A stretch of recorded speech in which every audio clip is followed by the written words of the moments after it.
All right, guys. So I wanted to hop on here and talk about all the things that are being canceled as far as the MCU. And there's people on here talking about how the MCU has a people of color problem and issue, which they do.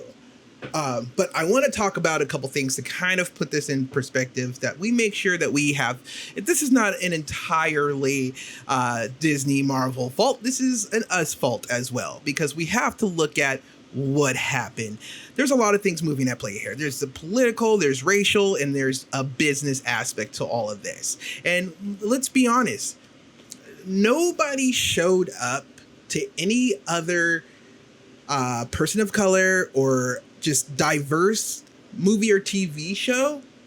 Nobody showed up like we showed up for Black Panther. There were whole ass families going to see these movies. There were people showing up in their Sunday's best club shit going to see Black Panther.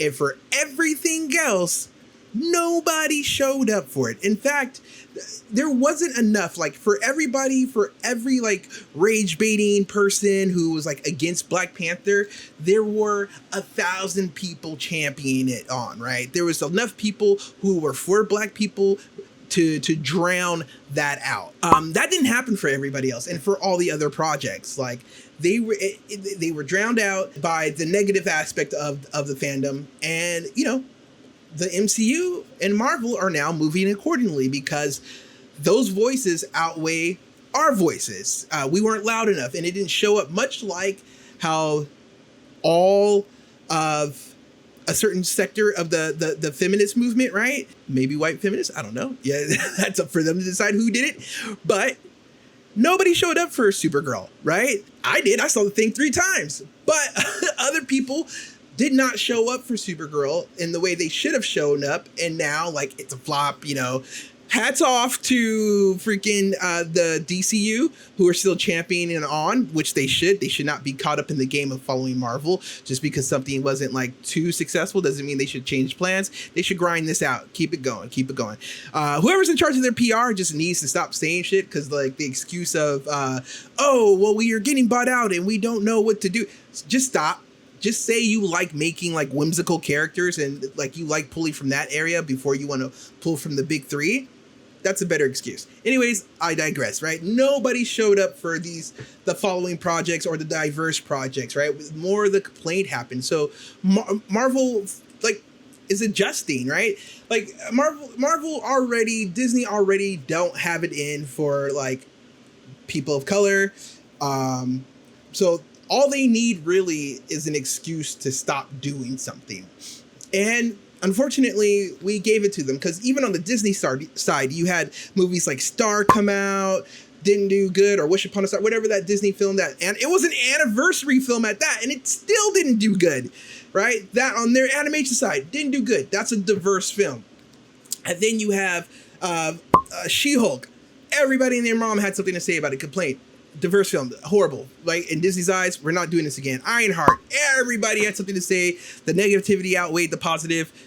We're not doing that again. Werewolf by Night comes out. Nobody's really talking about it, or nobody has since talked about it. We're not going to visit that again. Echo comes out. Everybody has something negative to say. The only bright thing about that was the Fist came back, right? That's the only thing people really talked about, or like what's going to happen. So nobody really talked about that. Hawkeye, it was muddled. Eternals comes out. Nobody messes with Eternals because, there's an interracial gay couple in there. So that's kind of a flop. The only thing they talk about is maybe the voice of Blade at the end. So again, so Marvel's giving us, they're like, hey, here are these diverse casts that have the Marvels comes out, Miss Marvel comes out, Captain Marvel comes out. Nobody wants to mess with them. It's all negative. Everybody has something negative to say. So what does Marvel do? They go, listen, with the exception of Black Panther, man, we just can't keep putting money into these projects and then losing out. We're just not gonna do that. And so now they're changing their story. Now they don't want to get involved because like we weren't there to champion all these stories. Like we got Black Panther and we thought the job was done. We thought it was done. and it wasn't. And like, we needed to do more and advocate for more, but we didn't. And don't even get me started on the whole Blade thing. Listen, and I'm saying we as black people were so lucky that we did not get Blade. Not get Blade. After Kevin Feige was like, oh, we just didn't want to have him to have like a sword and a trench coat. Like, bitch, that's what we wanted. Like trying to do a higher take on Blade is not what nobody asked for. And also, like, the timeline they were doing it. Like, look, man, it's kind of like those things, dude. I don't know why they make slavery movies and like these Jim Crow movies and these civil rights movies. I don't know who they're for, because they're not for me, or I don't think anybody else who looks like me. But having to sit through an hour or 2 hour plus of like these white actors calling these black actors to the N-word and boy, and seeing them get whipped and lynched and all this stuff, it's not what we want. So watching a Blade in the 30s is anything with Blade from like the 1900s all the way down to the 70s, maybe the 80s. Nobody wants that. Nobody wants that. I do not want to watch a movie where Blade not only has to worry about Dracula, but like a white presence looming over him. So like he's trying to save the very people who hate him. Like, it's wild. Like, listen, we have enough of that here in the present. Don't want it in that. So I'm happy that Blade never got made. The movie that Mahershala is in, Your Mother, Your Mother, Your Mother, if it was like that, maybe. But like, no, I don't want a Jim Crow era Blade. Thank you. You keep that to yourself. But like, even stuff like that. So I'm happy that it's canceled. I did not want it. I don't like it. So out the gate, when they're left to their own devices, like with Blade, like they're already doing some weird anti like POC stuff, man. It wouldn't have been great. And then also from another business standpoint, Marvel, I think, would have enough hands in Hollywood to see a bright star where they can, and when to ditch someone, and they use that like to their advantage, like the guy who played Wonder Man, Mahershala, right? These are all like people shooting. They're on the map of like Hollywood excellence right now, right? The amount of money they would need to keep them on board would have been crazy. It's not at the rate Disney and MCU are losing money. They could not themselves justify that type of pay for a black actor. At least I don't think so. Especially since like they're trying really hard to court, like, you know, Johnny Depp for Jack Sparrow. However much that's gonna cost to even get him back as a cameo / supporting cast member, wild.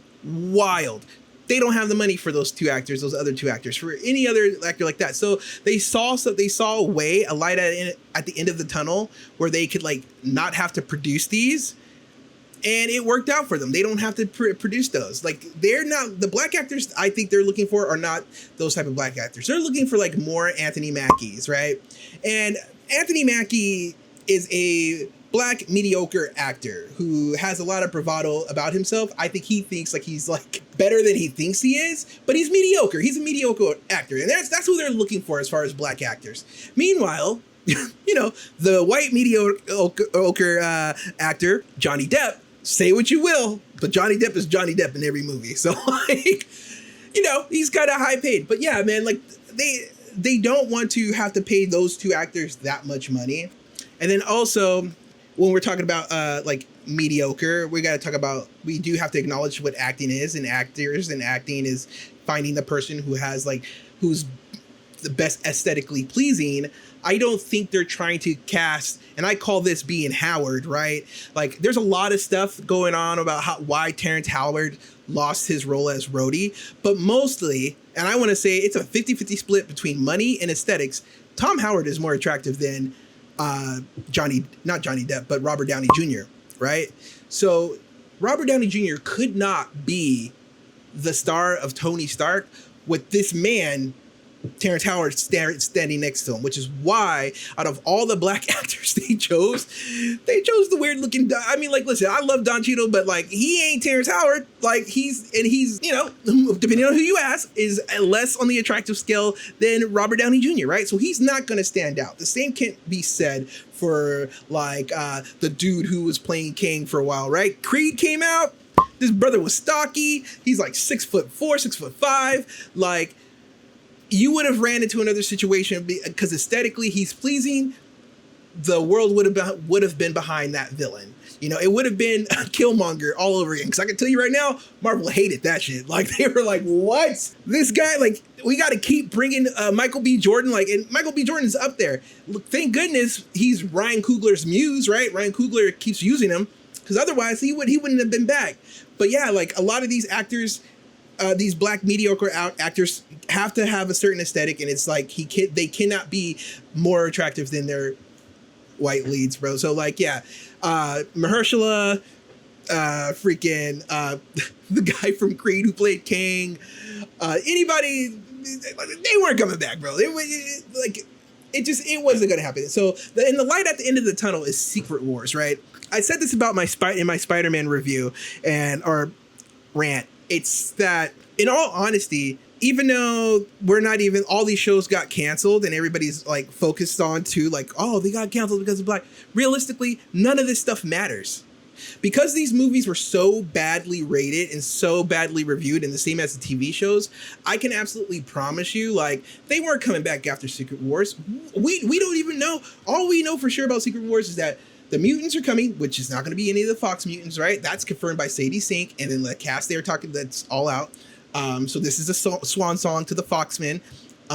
We're getting a new Cap, a new Tony. $1 billion later, for sure, Tom Holland's seat is like signed, sealed, delivered after $1 billion for Brand New Day. He's coming back, but everything else that was like bad or panned, those things are not coming back. Secret Wars, it's a reset. We're supposed to be getting a reset.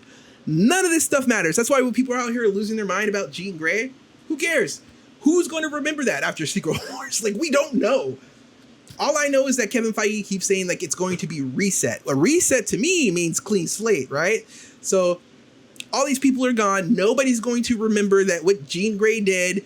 Like, maybe a select few after Secret Wars. It's done, guys. Like, who cares, right? Who cares about all this? So I say all of this to say, yes, Disney has a POC color. However, we don't show up where we're supposed to show up, and we need to start showing up if we want these characters to stick around.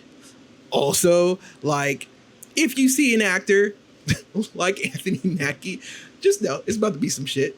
It's about to be some bullshit. Like, it's not it's not taken seriously. And also, like, look, so if we want them to do this, we need to show up, period. Like, we have to push them so we can say, hey, there's money into this. Forget what all this, like, negative stuff people are talking about. Look, we showed up, so make us another part 2. But also, and most importantly, is this. Like, and I absolutely promise you, 110%, if everybody, and this is including myself, if everybody who, well, I mean, myself, I guess I could give of myself from my own, like, day job type of wallet, I could do this. But if everybody who has a big platform, like, took what they made from their complaints about the counseling, right? If they make money from that, and they said they took all that money and gave it to either Impound Comics, they gave it to either King and Queen Lion or Concrete Comics, and they put all that money into there, and it was like, hey, here you go. Now you guys could hire more artists. You guys could hire more editors, and you can make better comics. You can make better animation. We could start casting for people to play these characters, like a Flame, casting for Flame, right? We could do features over on YouTube, get the money in that, and recycle, right? Eventually, Disney is going to be like, hey, who's making all this noise down here? We're trying to get some of that money. And one or two things are going to happen. They're either going to start reinvesting back into diverse projects, or they might knock on Impound's door or King Lion's door and go like, hey, we love what y'all doing. Why don't we, like, see what we can do and see if we could bring over your viewers over to our viewers, so we could, like, it's just the way that it would work out that way, you know? But yeah, that's what I have to say about that. Thank you for being on this ride. And as usual, guys, thanks for stopping by. Stay excellent, and I'll catch you guys later.